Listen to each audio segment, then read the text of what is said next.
They say honesty is the foundation of marriage. I told my wife the truth before we ever said, I do. I couldn't have children. She said it didn't matter. For 6 years, I believed her. My name is Isaac Turner, and this is the story of how my perfect marriage became the perfect lie. It started with a bicycle accident when I was 12. One moment I was racing my brother down Maple Street. The next I was in a hospital bed learning that my dreams of fatherhood had died on the asphalt. The doctors explained it in clinical terms: severe testicular trauma, irreversible sterility, no possibility of biological children. Ever. I carried that knowledge through every relationship that never quite worked out. How do you tell someone you can never give them what most people consider fundamental? I learned to bring it up early, before hearts got too invested. Then I met Melissa Harris at a Vertex Analytics company mixer 7 years ago. She was coordinating the event, efficient, beautiful, with this laugh that made everyone around her smile. When she asked if I was enjoying myself, something sparked between us. We talked about work, books, the terrible corporate DJ, and by night's end, I knew I was in trouble. Our first date was coffee on Saturday morning that stretched into lunch, then dinner. She was smart, sharper than half the executives I worked with, and funny in ways that caught me off guard. By our third date, I knew I had to tell her. We were sitting in her car outside my apartment, and the words felt like lead in my throat. "Melissa, there's something you need to know," I began carefully. "If having kids is important to you, I understand, but I can't give you that. I'm sterile, have been since I was 12. She turned to look at me fully. For a moment, silence stretched between us, and I prepared for the gentle letdown I'd heard before. Instead, she took my hand. "I love you," she said simply. "Not some hypothetical future children. You're enough for me, Isaac. You're more than enough." Those words would echo mockingly years later, but that night, they felt like salvation. Our courtship was everything I dreamed of. Thoughtful dates where we discovered shared passions. Deep conversations lasting until dawn. When I proposed 18 months later on the same hiking trail where we'd had our first fight and makeup, she cried before saying yes. Our wedding was intimate, 50 people who actually mattered, held in her parents' backyard with string lights and her grandmother's roses. During our vows, Melissa looked directly into my eyes and promised to love me in all the ways that count. Our Costa Rica honeymoon was perfect. On our last night, Melissa brought up children one final time. "Are you sure you're okay with it just being us?" she asked, her head on my chest as we watched the sunset. I offered alternatives, adoption, fostering, but I was honest. "I think we're perfect as we are." "I think we're perfect too," she whispered. 6 years of marriage followed. We fell into comfortable rhythms, both working at Vertex Analytics in different departments, carpooling most mornings, building a life that felt stable and real. I earned $82,000 as a senior data analyst. Melissa coordinated projects with precision and ambition. Our life wasn't glamorous, but it was ours. Then, 18 months ago, everything began to change. Melissa transferred to operations under Director Richard Calloway. "It's a real promotion, Isaac," she said over dinner, practically glowing. "Richard seems great. He really believes in developing his team." I celebrated with her, proud of her advancement. Looking back, I should have paid more attention to how her eyes lit up when she talked about Richard Calloway. The changes started small. Later nights at the office. Weekend emails that made her frown and type urgent responses. A new intensity about her appearance, better clothes, more careful makeup, a gym membership she actually used. I attributed it all to new role pressure. When she came home exhausted and distracted, I made dinner and gave her space. When she guarded her phone more carefully, I assumed it was confidential work material. "Richard's demanding, but it's good experience," she'd explain when I asked how things were going. I trusted her completely. Why wouldn't I? Our foundation was honesty. But over recent months, something had shifted. The distance became more pronounced. She worked later, sometimes not coming home until after 10. Our physical intimacy dwindled. She was always too tired, too stressed, too preoccupied. One Saturday morning in November, I decided to make her favorite breakfast, blueberry pancakes with real maple syrup. Maybe if I could ease whatever burden she was carrying, we could reconnect. I was pouring coffee when she walked into the kitchen, pale and trembling. "Isaac, we need to talk," she said, her voice barely above a whisper. 5 words, that's all it took to detonate 6 years of marriage.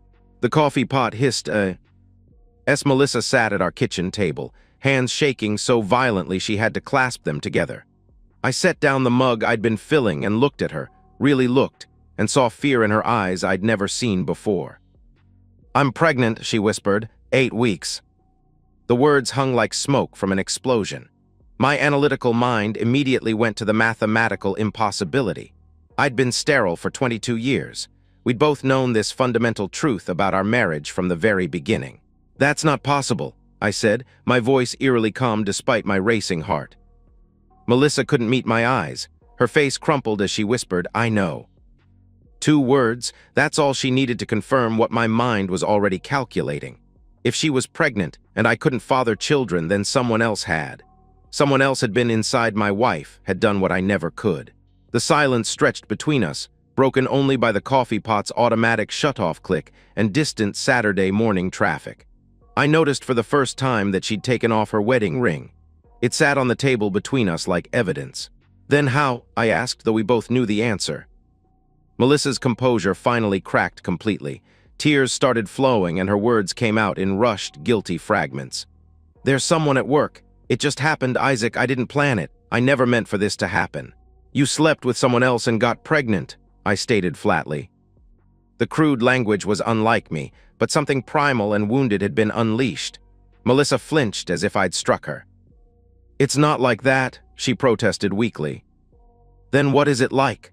I demanded, standing up. I needed distance between myself and this conversation rewriting my entire reality. "Explain to me what it's like when my wife of 6 years gets pregnant by another man." She tried to minimize the damage. It was a mistake, a moment of weakness. I was stressed and he was there and it just happened. "How long?" I pressed. "What?" she asked, confused. "How long has this moment of weakness been happening? Because 8 weeks pregnant means you've been with him for at least that long, probably longer." Melissa's face went even paler. 6 months, she whispered. 6 months, half a year of deception. Half a year of coming home to me every night after being with another man. Half a year of lies while I worried about her stress, made her dinner, held her when she claimed to be tired. "Who is it?" I demanded. She hesitated, and that hesitation told me everything about how much worse this was about to get. "Richard," she finally admitted. "Richard Calloway." Her boss, the man she'd praised for being so supportive. The man whose demanding schedule had explained away every late night, every weekend email, every moment of distance. "Your boss," I said flatly, processing the implications. "You've been sleeping with your married boss for 6 months." "Isaac, please," she started. "Does he know?" I interrupted. "About the pregnancy?" "Yes," she answered reluctantly. "And?" I pressed. Melissa's silence told me everything. Richard Calloway had no intention of leaving his wife. This wasn't a love story. It was a simple affair that had produced an unwanted complication. But then Melissa said something that transformed my shock into cold, focused rage. "I want to keep the baby," she said, meeting my eyes for the first time since dropping the bomb. "And I was hoping we could raise it together, you and me, like it's ours." The audacity was breathtaking. She destroyed our marriage, betrayed everything we'd built, gotten pregnant by another man, and now she wanted me to help her raise the evidence of her infidelity. "You want me to raise your affair baby?" I said incredulously. "You always wanted to be a father," she began. "I wanted to be a father with my wife," I cut her off. "Not a cuckold raising some other man's child while pretending everything is fine." Melissa tried a different angle, her voice taking on the manipulative tone she used in project meetings. "Think about it, Isaac. This could be our chance to have the family we talked about." "This is your choice, Melissa," I interrupted harshly. "Your affair, your baby. You don't get to make unilateral decisions that destroy our marriage and then ask me to clean up the mess." That's when the argument escalated. Melissa stood up, tears streaming, trying to salvage something. "This is my house too, Isaac. You can't just throw me out." I looked at her with something that might have been pity if it hadn't been so cold. "Actually, I can," I replied evenly. "I bought this house 3 years before we got married, my name on the deed, my mortgage. You have no legal claim to it." Melissa's face went white as she realized she'd miscalculated catastrophically. She'd assumed I would be the safe, accommodating husband who'd accept anything to avoid confrontation. She was wrong. "Pack your bags," I said quietly. "You have until tomorrow evening to get your belongings and get out." She went upstairs crying, her sobs echoing through the house. I sat alone in the kitchen, staring at the breakfast I'd made to reconnect with my cheating wife, and felt something cold and analytical take over. I didn't cry, I didn't shout, I didn't break anything. I did something much more dangerous. I started planning. By Monday morning, Melissa and Richard would learn what happens when you betray a man who values honesty above all else. What? I called attorney Laura Kim at 2:17 p.m. Saturday afternoon. She answered on the second ring, recognizing my number from our previous estate planning work. "Isaac, everything okay?" she asked. "I need a divorce attorney," I said without preamble. "My wife has been having an affair for 6 months. She's pregnant. She wants me to raise the child." There was a long pause. Laura was a consummate professional, 30 years in family law, but I heard her sharp intake of breath. "Jesus, Isaac, I'm so sorry," she responded, then immediately shifting into lawyer mode. "Can you come in Monday morning?" "Actually, I was hoping we could talk today," I replied. "I want papers filed first thing Monday." "That's aggressive," she observed. "Are you sure you don't want time to think this through?" I explained the situation in precise detail. Melissa's affair with her boss, the pregnancy, her expectation that I would accept this and help raise another man's child. Laura listened without interrupting, taking notes. "Here's what we're looking at," she said when I finished. "In this state, adultery affects alimony eligibility. She won't get spousal support if we can prove infidelity, which we can. The house is premarital property, so that stays entirely yours. We'll split marital assets 50-50, but you should emerge financially intact." "How quickly can we move?" I asked. "Papers drafted tomorrow, filed Monday morning, served by Tuesday afternoon," she answered. "But Isaac, this is going to get ugly. Affairs always do, especially with a workplace component." "Good," I replied. "I want it ugly." Sunday was surreal. Melissa moved through the house like a ghost, packing clothes and personal items. She alternated between crying jags, attempts to talk to me, and phone calls taken in the guest bedroom with the door closed, probably with Richard, though I didn't care enough to eavesdrop. She tried one last manipulation around dinner time, cornering me in the kitchen while I heated leftover pizza. "Isaac, please," she pleaded. "I know I messed up, but we can get through this. People work through affairs all the time. We could go to counseling." "There's nothing to work through," I interrupted. "You made your choice when you f***ed your boss for 6 months and got pregnant." "Don't be crude," she protested. "Don't be crude," I replied, turning to face her fully. "You want to talk about crude? Crude is seeing another man while married. Crude is lying to your husband's face for half a year. Crude is asking that same husband to raise your lover's baby." "I love you, Isaac. I never stopped loving you," she whispered desperately. "If this is how you love someone, I'm better off without it," I answered coldly. She left Sunday evening, her car loaded with everything that had belonged to her before our marriage. She stood in the driveway for a long time, probably hoping I'd come outside for one final reconciliation scene. I watched from the living room window as she finally drove away. The house felt empty, but it also felt clean, like a contamination had been removed. Monday morning, Laura filed the divorce petition citing adultery and irreconcilable differences. Tuesday afternoon, a process server showed up at Vertex Analytics with papers for Melissa Turner. I heard later he handed them to her right outside the main conference room in front of half her department. My phone rang 20 minutes later, Melissa, sobbing so hard I could barely understand her. "Isaac, please, you don't have to do this," she cried. "We can work it out privately. You don't have to humiliate me at work." I hung up and blocked her number. But I wasn't done, not even close. That Tuesday evening, I sat at my laptop and drafted the most important email of my professional career. Subject line: Workplace ethics violation, adultery, and abuse of power. The message was clinical, detailed, and devastating. I outlined the 6-month affair between Richard Calloway and his subordinate Melissa Turner, noting the resulting pregnancy and attached evidence. Text messages from Melissa admitting the affair and naming Richard, along with the divorce petition citing adultery. I knew company policy. Relationships between supervisors and direct reports must be disclosed to HR immediately. Failure to do so is grounds for termination. Sexual relationships involving power imbalances violate ethics codes designed to protect employees from coercion. I hit send at 11:47 p.m. Tuesday night. For the first time in months, I slept like a baby. Wednesday morning, I went to work as normal. Different floor, different department, but the same building where an investigation was beginning. I saw nothing official, heard nothing through formal channels. But corporate gossip travels faster than official communications. By Thursday, whispers circulated. HR had called in both Melissa and Richard for separate emergency meetings. Richard tried to deny everything initially, claiming it was a personal vendetta from a disgruntled ex-husband spreading false accusations. But evidence is evidence. My documentation was meticulous, time-stamped, and corroborated by Melissa's own confession. Friday afternoon, the axe fell. Richard Calloway was terminated effective immediately for violation of workplace ethics policies. Security escorted him out at 3:30 p.m. Melissa Turner was terminated 30 minutes later for the same violation. I learned this through carefully maintained professional relationships, people who respected my integrity and quietly shared what was happening. I didn't gloat publicly. I simply continued my work with the same methodical precision that had characterized my revenge. But the consequences rippled outward beyond what I'd anticipated. Richard's wife found out why he'd been fired when he came home Friday evening carrying a cardboard box instead of a briefcase. 15 years of marriage imploded over the weekend. She filed for divorce Monday morning, claiming the house and primary custody of their 2 teenage children.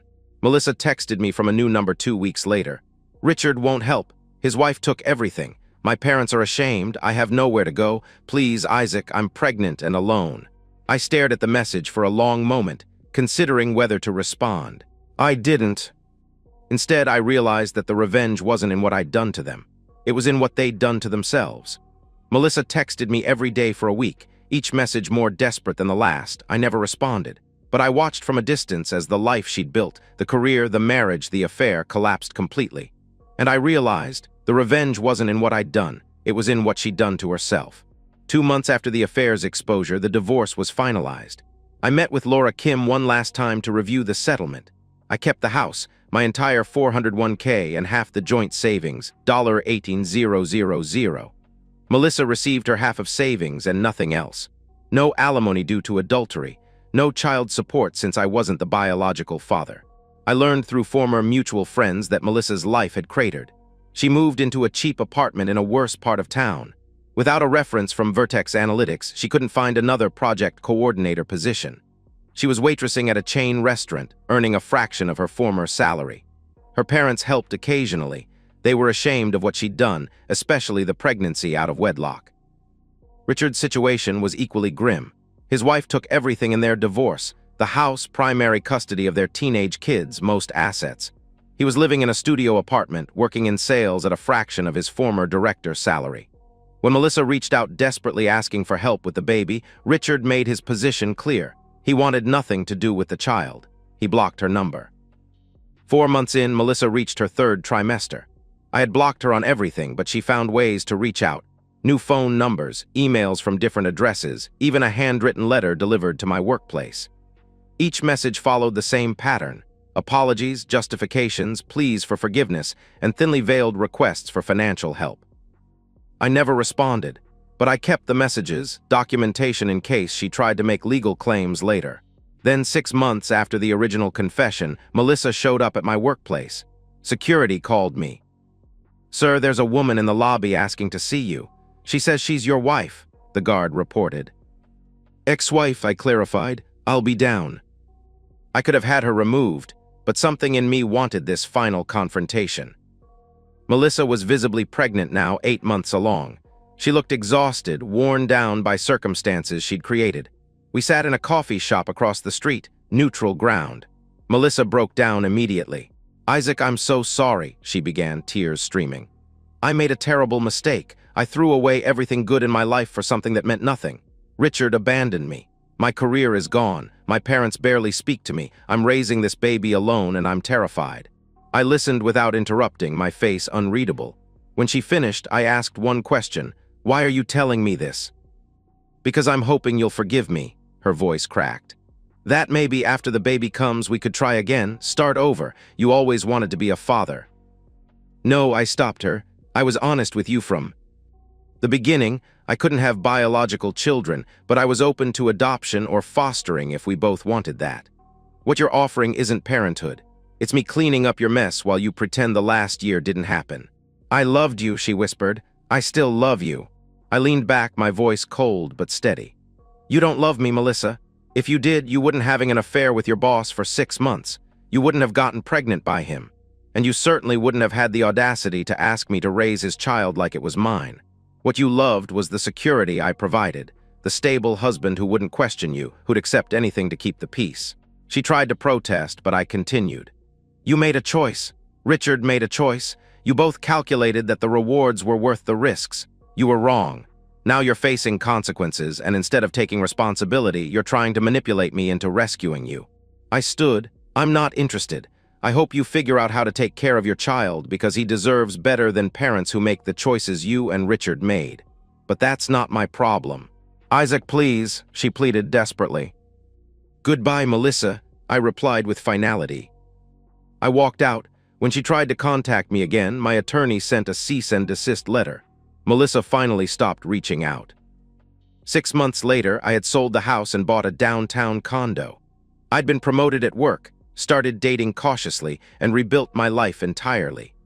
Meanwhile, Melissa had the baby and was raising him alone on a waitress's income. I heard through the grapevine that Melissa had the baby, a boy. She named him something I didn't bother remembering. Richard never met him. Sometimes I wonder if she tells her son about the life she destroyed to bring him into the world. But mostly I don't think about them at all. But 1 year after the confession, I sit in my downtown condo reflecting on everything that happened. I'm 34, divorced, sterile, and surprisingly, at peace.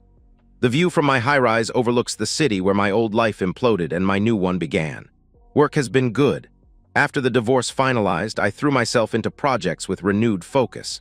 6 months ago, I was promoted to lead data analyst. I earn $95K now, have a team under me, and genuinely enjoy the intellectual challenge. I sold the house 4 months after the divorce finalized. Too many memories. The downtown condo is sleek, modern, and entirely mine. No history, no ghosts. Dating has been cautious but promising. I'm currently seeing someone, Rachel, a graphic designer I met at a friend's gallery opening. She knows my story, I told her on our 3rd date. That's incredibly painful, she'd said. Thank you for trusting me with it.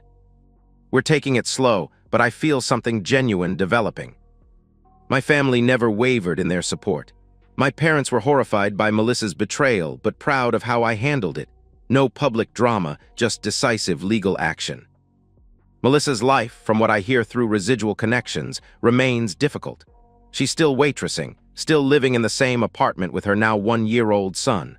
Her parents help occasionally, more out of obligation to their grandson than reconciliation with their daughter.